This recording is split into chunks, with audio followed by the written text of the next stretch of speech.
Hey, good evening, everybody. Chief Meteorologist Brad Petovich here with your live weather impact tonight. It is now December 17th, and we're just a week away from Christmas Eve. So a lot of talk about Christmas weather coming up, but we've got some weather in between now and then, wacky West Coast weather. Tim and I will talk about that. But let's start locally here in the Western Carolinas, Southern Piedmont, the Charlotte area. We'll focus first on what's happening out there tonight. Beautiful view from Charlotte Motor Speedway. You can see there, got the Christmas lights. Look at all the cars out there. If you haven't been out there, that is a great venue. But just like McCaddenville and some of these other big displays, make sure you have some patience because it is slow going. Sometimes 2-hour wait, they'll turn you away. Middle of the week is probably the time to go. So Thursday, scattered showers, probably some heavy downpours, especially as we get later in the afternoon. Friday's going to be clear and cool, also really windy. We'll talk about the wind with Tim as well because that's going to be a big story, I think, after this front moves out on Thursday. The weekend, sunny, dry, and warm. I mean, mid-60s for the Panthers home game against Tampa Bay on Sunday, and that's going to lead to some of the warmest weather we've seen in a while. Got to go back to November. Before Thanksgiving, when we had all that warm weather. I think we forget how warm it was up until Thanksgiving. I think we're going back to that pattern here, at least for the end of the month and towards the new year. Tonight, I'm watching this low pressure system. It's just organizing now. That's why tomorrow morning, the rain is going to be slow to develop in the morning. It's really going to ramp up as we get into the afternoon hours, and that's when I think we'll see the best chances of rain. Now, it was warm today. We got close to 60, which is a little bit above average. This morning, we started near the freezing mark, so not too crazy. It wasn't way above normal, but it wasn't below above normal, but it wasn't way below normal either. It was pretty close to average, just a couple degrees above. And right now, as I'm speaking, you can see temperatures are in the mid 50s. Let's take a look at the forecast tonight, though. Temperatures falling pretty quickly back into the 40s. Again, I don't think we'll drop below 40 tonight. It's really going to be a day, a night, I should say, where temperatures probably hold pretty steady thanks to that thick cloud deck that's going to be moving in. But if we look at tomorrow, temperatures will be in the 50s and 40s. Now, this will be a pretty big spread in temperatures. A little bit of a hint of what we call cold air damming or a wedge setup, possibly developing, especially across the northwest Piedmont into the foothills and in the eastern facing slopes. You see a lot of 40s and 50s. Not crazy cool, but much cooler than to the south, where we're likely going to have temperatures probably close to 60 degrees in a few spots again tomorrow, and that's with rain. So when we break this down hour by hour, kind of lays it out pretty clearly here what's going to happen. You see the low rain chances in the morning. They really kind of ramp up and escalate there after midday, and so the worst rain chances are likely going to be late afternoon, probably mid-afternoon through the evening hours, and that's when temperatures are kind of holding steady right now. Basically in the 50s. When we look at the future casts here, you can see the surface map coming together here. Look at the waves of rain.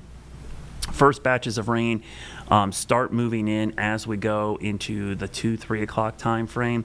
There could be a couple waves of rain, but I think even when it's not raining, we're likely going to see a lot of drizzle and mist that will persist in many areas, especially west of I-77. But then the cold front comes in, and that cold front means business. It's going to be pretty windy behind that front. It'll be drier, and we're likely going to see probably some pretty good gusts behind that. And just quickly, I want to show you what those winds could look like, because that'll be the story after the rain moves out, especially I think on Friday, especially Friday in the first part of the day. So let me back this up here, and we'll kind of show you futurecast wind speeds here.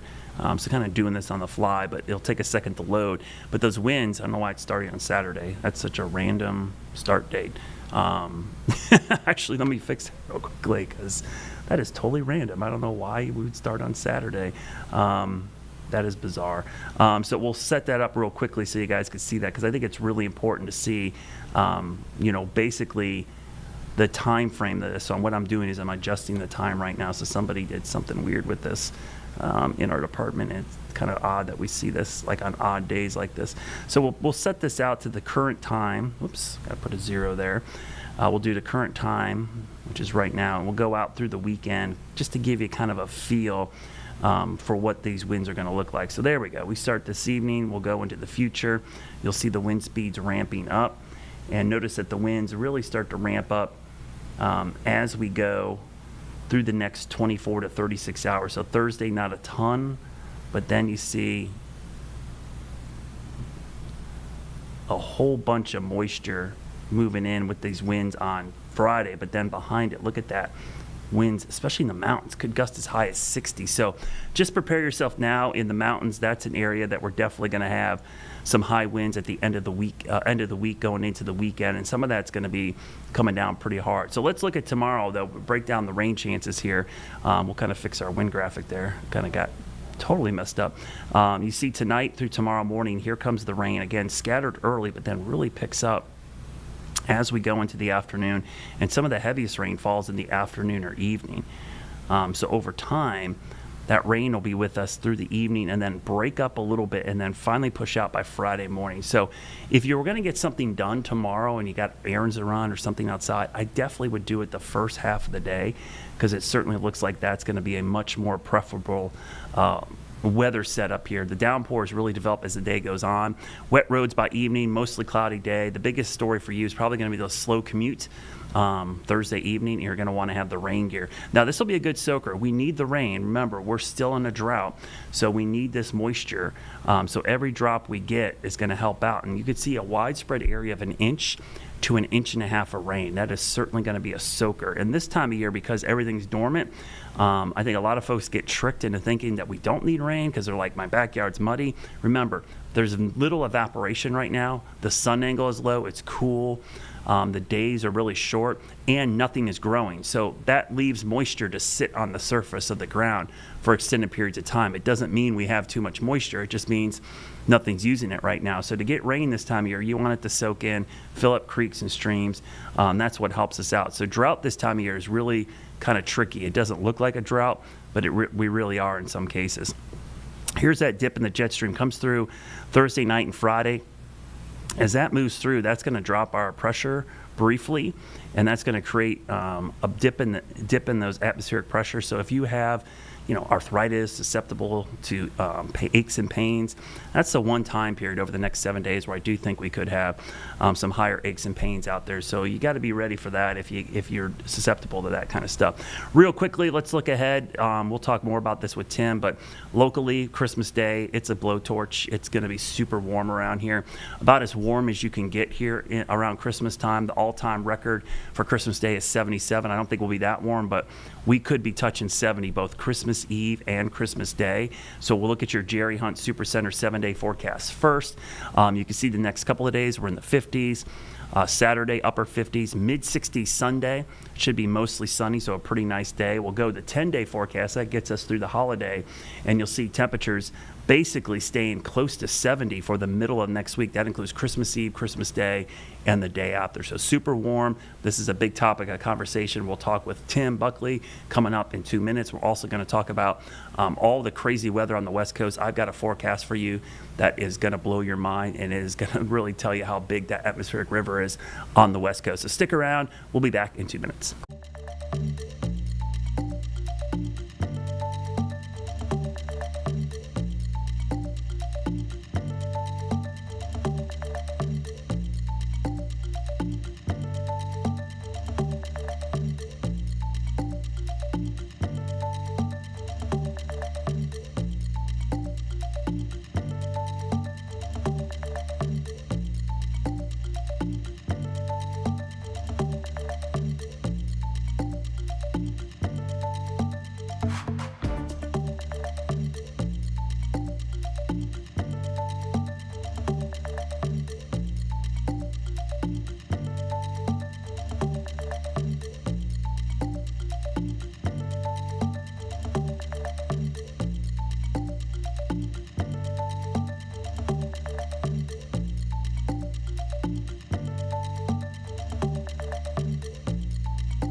All right, welcome back. Brad Panovich here, and joined by Tim Buckley, Chief Meteorologist, WFMY up in Greensboro. And Tim, not much change from yesterday. What we're talking about, obviously, a lot of emphasis on the rain heading our way tomorrow, but also maybe a pretty good wind event on the backside of this as we go into Friday.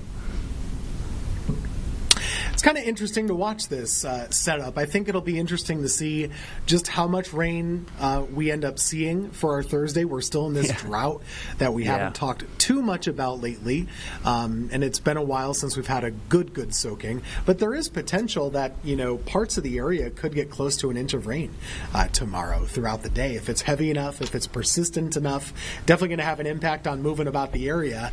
And then, we're going to be stuck in a little bit of a wedge, a cooler air throughout the daytime, but overnight the temperature will rise on you. You could see 60 degrees overnight or something, and then that's when the winds start to pick up too. So I think the wind is probably going to catch a lot of people off guard, I would expect, just not the ones watching this show, because we're going to talk about it. Yeah, it's funny you said that, because I've mentioned it all day that tomorrow's going to be a weird forecast day because, on my 7 day, I think I have a high of like 57, but that probably won't happen during the day. It's probably going to happen after sunset or maybe early.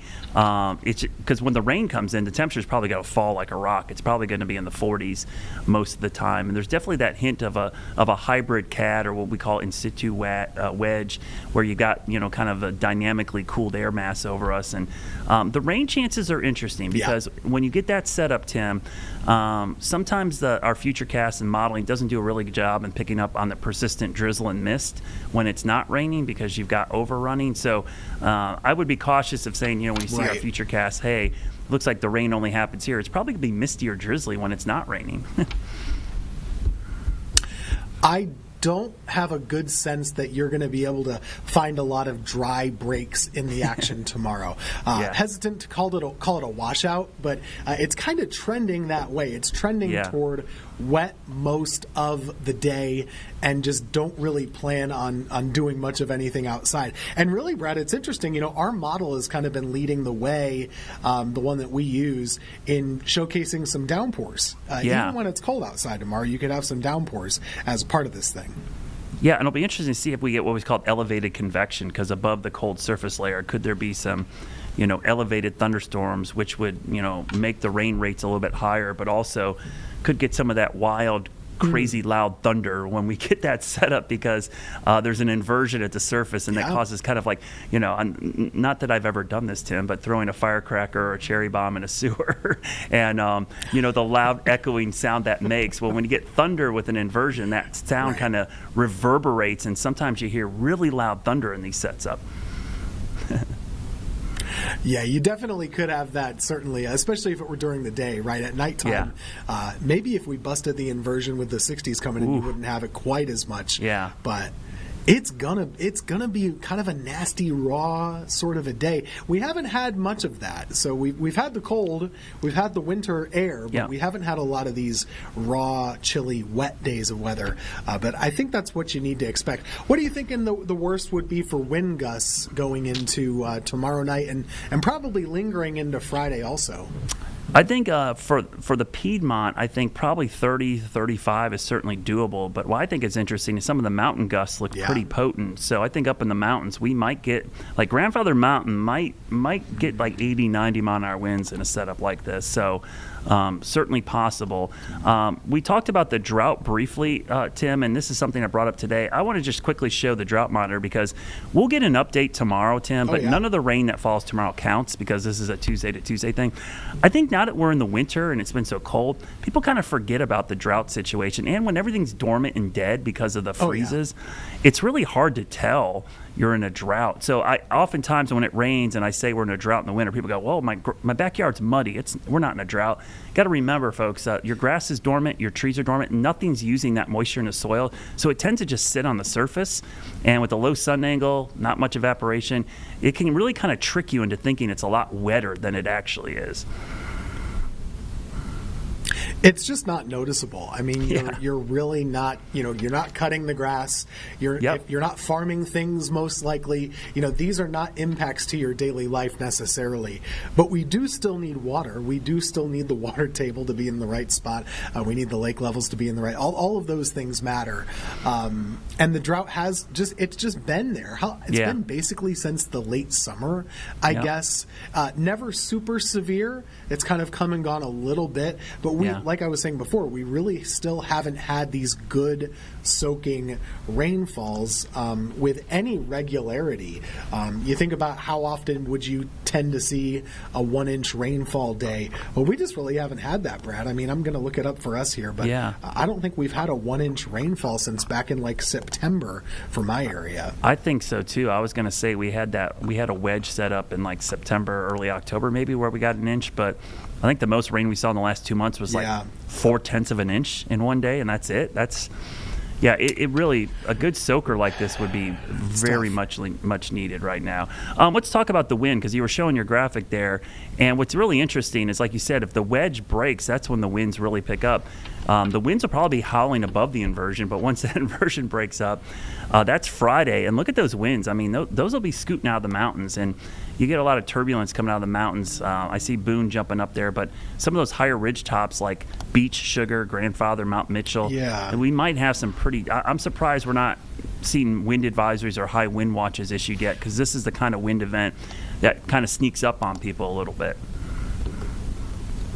So, it's interesting, and I definitely agree with what you're saying there as far as the windy part on Friday. This is going to be kind of a two-part wind thing, because overnight, you see how this model doesn't really have any wind over here? Yeah. What it's showing us is that this is probably still a stable area where you'd continue to have that cool air hanging on. And when you have the cool air wedge, there's not what we call a lot of mixing going on. So when you have an atmosphere where the cool air is just kind of hanging out by the surface, there's not a lot of up and downward motion to the air. When you do achieve that, and we have really high winds above our heads tomorrow night and early on Friday, well, this is what you get. So this is around 1 in the morning on Friday. Now, the model might be wrong by a couple counties there, so just kind of keep that in mind. But this would be early Friday morning around 6 a.m. This is morning commute Friday. You're probably not dealing with rain anymore, but you are seeing the wind. And so that wind could be a factor Friday morning, and then it slacks off a little bit, and then it probably picks up again daytime. So around lunchtime, that could be the windiest part of the day for most of us, with some gusts over 30 miles per hour. And like Brad was saying, those mountains, it's just all bets are off when you get elevation in play there, because they stick up higher into the atmosphere, and those winds will be pretty howling for sure. Yeah, and probably have to bust out my Inflatacast graphic again, because all those Christmas decorations might be blowing around again on Friday morning. So just a heads up for everybody that has inflatables or big displays in their yard, might want to start tethering those things down or just deflate them until this system passes as we go into Friday. So big wind event, but then let's turn our attention to the big warm-up, because I tell you what, Tim, I mean, every day I look at this, I'm thinking, okay, it can't get warmer, right? Man, the trends, just like, and not only here, but across the country next week, just a really mild pattern. So I was looking at this jet stream pattern, and so this is, for all disclosure for the weather geeks out there, this is the 500 millibar chart, so showing the flow in the mid-levels of the atmosphere. I mean, look at this ridge that comes up from the Gulf and moves into the southern plains, even in the Mid-South. That's a summer-type ridge. That is a pretty stout ridge. And look at the cold air, or the dips, they're pushed all the way up into Canada, Tim. I mean, we don't even have an East Coast, West Coast trough kind of flip-flop. This is like the whole lower 48 is like enveloped by this ridge next week. It really is. The only exceptions would be the corners, right? Yeah. So your Pacific Northwest and then New England and the Northeast, where if they play their cards right, they could still be rather chilly, I guess. But I'm thinking like you are. I wonder what would you be in for if you're going to visit Grandma in Louisiana on Christmas. I mean, this is going to be something else. I mean, someone's going to be running the AC mid-80s or something like that. I mean, it's going to be toasty. Yeah, I started glancing at some of those temperatures under the ridge, and I saw a lot of mid-80s in Texas up into Oklahoma. And this time of year, the one thing you worry about when it gets warm and dry like this, there could be a big grass fire issue for the southern plains because everything's dormant and you get windy, dry weather and heat in the winter. So it's kind of a sneaky little grass fire setup too. But yeah, you're showing the temperature outlook for next week, and it really shows where that ridge or that heat dome is kind of camped out. And the only cool spot looks like you said, man, New England, Maine, that might be the places you have to go.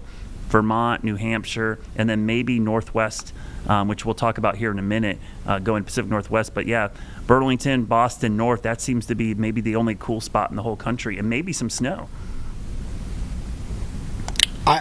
Some of the models have been saying it. One of those is the GFS model, which I tend to toss right in the trash lately. So I'm not looking too strongly at that.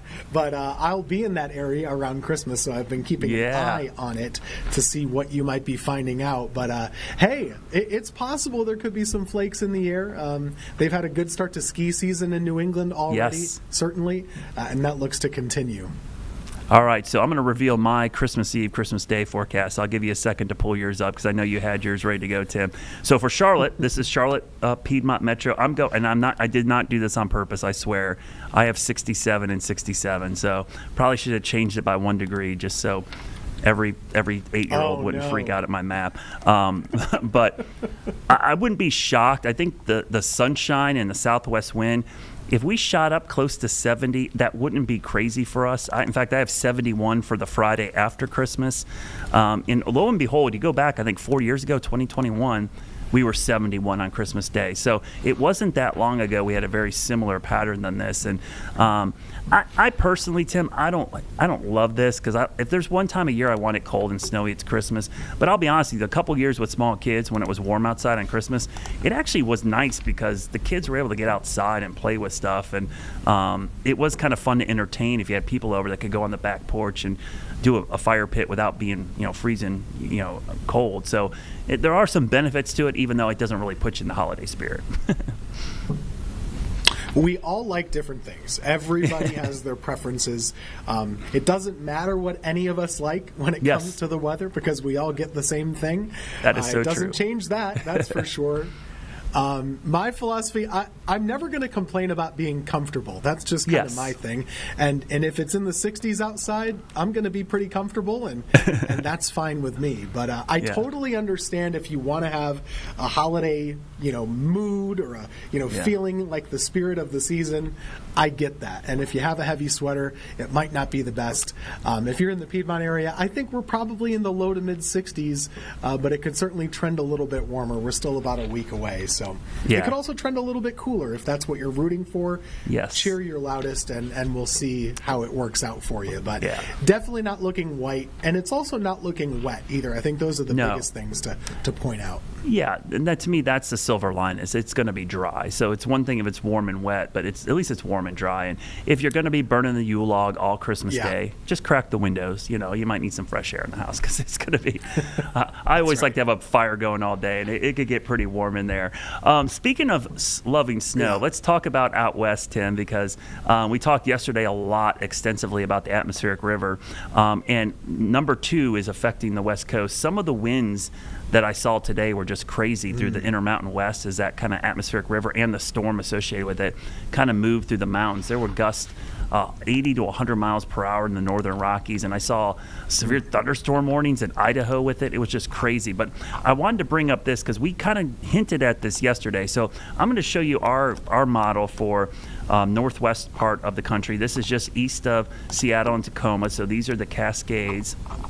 And you're going to see the snowfall forecast through Friday. And one thing's going to stick out to you, that big mountain there in the middle of your screen, that is actually Mount Rainier, which is, by the way, is a dormant volcano, right in the middle of your screen. But I wanted to share with our audience, Tim, because I had to look this up, because I was like, I always love crazy forecasts like the Weather Service puts out. So I was looking up the forecast for Mount Rainier. Now, obviously, nobody lives up there unless you're hiking or skiing. Get a load of this forecast for Mount Rainier. This is for this afternoon. Snow showers. Snow could be heavy at times. Some thunder is possible. Steady temperatures around 7. Wind chills -12 to -17, and breezy. This is their idea of breezy. Winds to 30 miles per hour, but gusts to 55. And get this, total daytime snowfall, 13 to 19 inches. Oh, but it gets better. Tonight, snow continues heavy at times. Oh, the winds calm down to 45 miles per hour. Temperatures around 6, but new snowfall 10 to 14. And for tomorrow, the winds around 70 miles per hour with new snowfall of 32 to 38 inches. So you're talking about feet of snow. The atmospheric rivers causing flooding around the lower elevations, but in the upper elevations, Tim, those are some wild forecasts out there. That's nuts. I mean, you're talking about multiple feet of snow. Yeah. And I'm guessing it's probably the snow levels for them are probably a little higher than usual. Because they're bringing in so much warmth with this, but that's just insane to think about. And you probably we won't get too many pictures, I'm guessing. Do they have any observatories or anything like that up in Rainier, or is it just totally, it's not like I don't think so. Mount Hood does. There's a lodge up on Mount Hood, because I've been up there. Timberline Lodge is up there. Cool. That's a cool area, so we'll probably get some pretty good stuff from up there. But Mount Rainier, we tend to not get much out of. You're showing all the wind reports, and this is the thing about this time of year. The jet stream is so much lower in the atmosphere when you get these big storms. You tend to mix jet stream winds down to the surface a lot more, and when you throw in mountains that stick up into that, you get crazy. I mean, that's a lot of wind reports. Holy moly. It's a lot. I can't click on every one of them. There's hundreds of them here. That's only 24 hours, too. It's insane.